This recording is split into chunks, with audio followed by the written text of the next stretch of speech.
Salam jumpa adik-adik pada tutorial saya Sofian tentang My Accounting untuk PT Cemerlang yang sudah kita jelaskan di seri 1 tadi tentang transaksi 1 dan transaksi 2. Namun kali ini di dalam seri 2 ini saya memang harus memberikan penjelasan tentang yang sudah kita input di transaksi di transaksi sesi 1 tadi.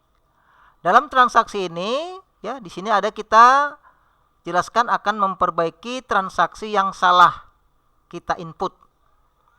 Transaksi yang salah kita input. Transaksi yang salah kita input ini apabila kita perbaiki tidak terlalu lama atau masih dalam waktu yang sama, hari yang sama, maka dia tidak perlu pakai jurnal reversi, jurnal koreksi, tidak usah. Kita cukup panggil transaksinya. Salah satu contoh adalah transaksi yang kedua ini. Transaksi kedua. Transaksi kedua kita lihat di jurnalnya, di transaksinya adalah 725.000. Namun di jurnal kita adalah sebesar 7.250.000, lebih nolnya 1. Sehingga kalau dalam transaksi yang di manual ini wajib kita buat jurnal koreksi karena nggak boleh di Tipex. Namun kena ini software yang sifatnya masih 1 hari, maka bisa kita perbaiki dengan angkanya. Namun kalau sudah lebih dari 1 hari, harus juga kita pakai jurnal koreksi. Cara memperbaikinya yang salah adalah klik tanda panah putihnya ini atau double klik jurnalnya, muncul lantas 7.250 ini kita ganti menjadi 725.000. Gitu 725.000, enter. Kemudian memonya belum kita isi tadi kan. Yang tutorial pertama kita sesi 1 belum kita isi. Ini di sesi 2 kita perbaiki jurnalnya secara lengkap. Klik memonya, karena kita malas mengetik, maka kita copy saja dari memo yang ada. Kita masukkanlah ke memo yang di setiap transaksi. Itu dia. Kemudian kita klik di sembarang tempat. Kemudian kita lihat jurnalnya. CTRL itu sudah benar dia 725.000, kita okekan. Maka jurnal kita sudah benar. Bisa kita perbaiki ini apabila masih dalam 1 hari dalam 1 waktu. Namun kalau sudah lebih dari 1 waktu, maka ini wajib kita pakai jurnal perbaikan. Jurnal koreksi, correction entries. Namun kalau kita di sini kan kita bisa langsung perbaiki selanjutnya kita di dalam tutorial ini untuk transaksi yang ketiga. Transaksi yang ketiga yaitu PT Cemerlang menerima uang dari Daya Elektronik. Daya Elektronik adalah si customer ini. Kita ingat kan, Daya Elektronik adalah customer. Kalau penerimaan uang dari customer, maka kita bisa ambil dari sales receipt payment, di mana dia command center, sales receipt payment, itu dia.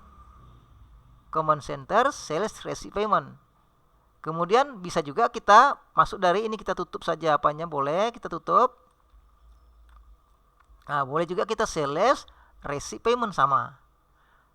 Kemudian ini wajib ini udah pasti dia cash in bank. Karena di sini cash in bank udah usah kita ganti deposit nggak usah kita ganti. Kemudian kita lihat di sini customernya adalah si Daya Elektronik. Customernya kita search segitiganya. Kita kasih Daya Elektronik, kita pilih Daya Elektronik, langsung kita use account kan, use customernya kita use customer. Langsung muncul di sini Daya Elektronik. Lantas langsung muncul nomor fakturnya di sini kan, ada faktur Daya Elektronik di sini, ada nomor fakturnya Ada nomor fakturnya ini nampak. Kalau Daya Elektronik ada membeli barang sama kita 10 kali yang belum dia bayar atau sudah dibayar, di sini akan terekam. Di sini semua transaksinya. Kemudian kita perhatikan lagi ID-nya. ID-nya ini bisa kita isikan ada 2 cara pengisiannya. Bisa kita ambil dari bukti kas keluar nih, maksud saya bukti kas masuk. BKM kita pindahkan atau kita catat ke ID-nya. Pastikan boleh. Atau bisa kita editkan nomor cek. Ini nomor cek. Bisa kita editkan nomor cek. Nomor ceknya. Kemudian kita tidak usah pakai nomor cek, ya di sini kita pakai BKM. Ya, kalau kita pakai BKM, kita editkan uangnya di sini, artinya bukti kas masuk, yaitu uangnya adalah 159.500.000. Enter. Paymentnya, payment metodenya, metode penerimaannya karena dia BKM adalah cash. Ini yang perlu saya jelaskan, cash. Gitu ya. Namun kalau di sini kita editkan ya ID card ini kita ganti menjadi nomor cek ya, nomor cek yang kita masukkan. Nomor cek yang kita masukkan paste, maka di sini wajib kita buatlah di sini metodenya adalah cek. Gitu ya, cek gitu. Wajib seperti ini supaya dia nyambung antara ID cardnya ini dengan ceknya nomor berapa gitu ya, cek nomor ini. Karena biasanya itu kalau apalagi sekarang sudah sistem online maka dia akan nyambung langsung ke bank. Nah kebetulan kan Mayop kita ini tidak sifatnya tutorial, tidak dia ke server Mayop. Seharusnya dia ke server Mayop, tapi kan kita harus berbayar di server Mayop. Kemudian kita lihat memonya, payment, pembayaran dari daya elektronik, gitu ya. Maka sebaiknya ini kita tambahkan memonya, gitu nanti ya. Kita tambahkan, nanti kita buktikan. Kemudian selanjutnya adalah kita klik amount applied-nya, berarti uang ini kita jalankan yang 159 juta ini kita letakkan kemari dengan cara double klik aja ininya. Double klik saja amount-nya, double klik langsung dia masuk angkanya. Udah. Lihat di total bawahnya ini belum balance, total applied-nya 0, financing-nya 0. Ini berarti financing adalah denda ya. Financing ini denda keterlambatan. Kemudian total receipt-nya sama 599 juta, out balance-nya 150 juta. Berarti balance harusnya 0. Supaya dia 0 kita tekan enter. Itu dia. Tekan enter langsung 0 dia. Kemudian ini secara jurnal umum ataupun secara pencatatan Mayopnya di piutang kita sudah berkurang 159.500.000 sudah berkurang. Namun di buku si daya elektronik belum berkurang. Kenapa belum berkurang? Karena belum kita include-kan ininya. Lihat ada di bawah kiri include close sales ini. Ya include close list. Beli tanda checklist. Kita beri tanda checklist. Nah, kalau kita beri tanda checklist berarti buku pembantu atau kartu piutang si daya elektronik sudah berkurang. Kalau kita tidak beri tanda checklist, secara kartu piutang belum berkurang, namun secara akun di dalam neraca sudah berkurang. Itu yang penting dipahamin ya. Diberi tanda checklist, wajib diberi tanda checklist. Kita enter boleh. Perhatikan, kita lihat jurnalnya deh. Ada yang mau saya terangkan nanti di situ. Ya, lihat jurnalnya payment daya elektronik. Sehingga kita nggak tahu nanti kalau seandainya terjadi pemeriksaan atau terjadi audit atau terjadi penelusuran jurnal tanggal 6 bulan 4 2020, lihat. Ini berarti tanggalnya salah kan? Belum kita perbaiki di atas tadi tanggalnya. Nah, ini berarti tanggalnya salah. Nah, kemudian ini nanti kita nggak tahu transaksi apa. Ya kan? Taunya daya elektronik bayar. Kalau seandainya daya elektronik itu membeli barang lebih dari 1 kali, kita nggak tahu faktur yang mana yang dia bayar ini kan. Maka perlu kita catatlah di sana memo dalam kotak memonya itu atau memo jurnal atau jurnal memonya lah istilahnya. Kita ambil dari keterangan ini saja. Kita copy paste keterangannya ini, ya. Kita copy paste atau kita catat payment daya elektronik, letakkan di ujungnya tanda titik koma, ya. Pastekan, itu dia. Enter. Gitu kan? Kemudian kita enter, kita lihat jurnal. Tuh. Kok udah masuk dia? Namun ada yang belum pas. Apa itu? Ini tanggal belum sama dengan tanggal transaksi. Ini masih tanggal komputer atau tanggal sistem Windows-nya. Kita ganti. Caranya ya klik aja lagi. Kita gantilah tanggal 3 Desember ini, tanggal 3 Desember. Ini kan tanggal 3 Desember. Tanggal 3 nggak usah pakai 03 bulan 12 2011. Enter. Kita lihat jurnalnya. Jadi sebelum kita record, lihat jurnal. Nah, baru benar dia kan? Lihat benar, sudah benar, pas benar, baru kita okekan, kita record. Itu dia. Maka kita perhatikan. Perhatikan di sini, Dek. Nah, cut filenya kita lihat, si daya elektronik, cut filenya. Tuh. Daya elektronik sudah lunas, karena sudah diterima duitnya. Ini kan udah lunas. Kita close. Kemudian uang kita sudah bertambah. Ya, uang kita sudah bertambah.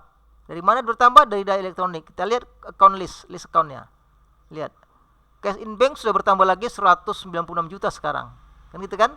Sebelum tadi masuk 159, baru 40 jutaan ya gitu ya. Nah, itu dia. Bertambah dia. Nah, itu satu transaksi yang perlu kita pahamin. Kemudian selanjutnya kita ambil satu transaksi lagi. Jadi nanti kita posting setiap dua transaksi kita siapkan tutorialnya ya. Ini voucher kas kecil. Ini voucher kas kecil tadi yang seperti transaksi yang kedua tadi ya, sama, berarti nggak gitu sulit. Gimana adik-adik? Kita lihat saja dari bankingnya. Kita masuk dari toolbarnya aja ya, dari ikonnya ini langsung banking, spend money. Kita dilihat di atasnya ini account-nya atau kreditnya apa? Kreditnya adalah petty cash. Nah, petty cash. Kita use account kan. Kemudian jangan lupa di sini tadi tax inclusive sudah hilang ya. Ini sudah hilang, jangan di checklist ya. Kemudian ceknya, tanggalnya nih. Nah, tanggalnya di sini ya. Kan nggak nomor cek, kita ambil vouchernya aja, kan nomor ceknya nggak ada ya. Kita apa saja ambil dari nomor bukti. Pastikan dia. Kemudian tanggalnya, tanggal 4 Desember. Kemudian amount-nya uangnya berapa jumlahnya ya, 2.865.000 ya, itu dia. Kemudian selanjutnya kita lihat ya, sehingga voucher kas kecil kita tinggal ini tadi ya, 9 juta voucher kas kecilnya. Sudah bayar sekian, nanti berkurang dia ya. Kemudian di sini kita lihat card-nya nggak usah diisi ya, card-nya jangan diisi karena bukan pembayaran utang kepada supplier ya. Kalau kepada supplier kita card. Kemudian P-nya kita buatlah sini bendahara.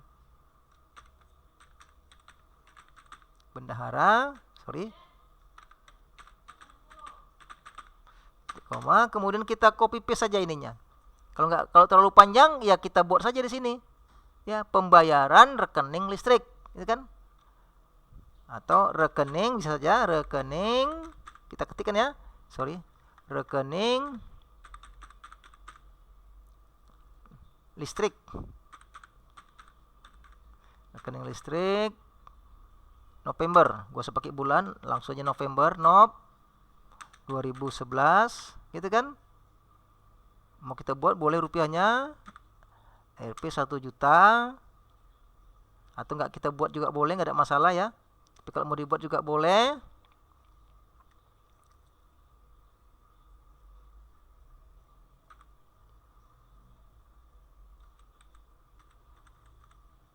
Dan rekening telepon November 2011. Rp 168.000.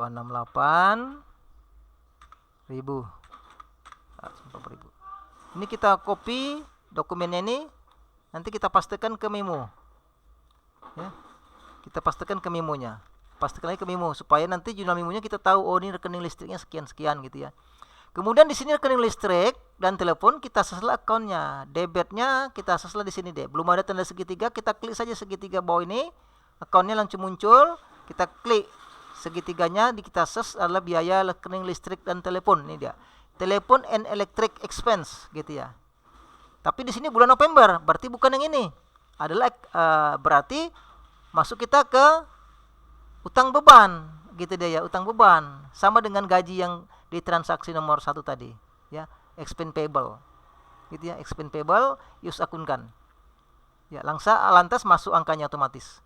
Ya, 2865.000. Oke, kalau sudah benar kita lihat jurnalnya. Kita oke kan, langsung kita record.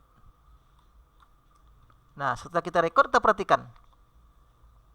Di sini akan kelihatan ya, banking kita sudah semakin berkurang. Bukan banking ya, petty cash-nya tinggal 6.210 gitu ya. Nah, kemudian kita lihat lagi di sini ada expense-nya. Teleponnya sudah bertambah 8.700 gitu ya. Tidak perhatikan, ada pertensi sudah bertambah. Kita tutup, kemudian kita lihat jurnal, transaction jurnal. Jangan lupa, ini transaction jurnalnya. Ini kenapa nggak ada? Karena dia di general ya.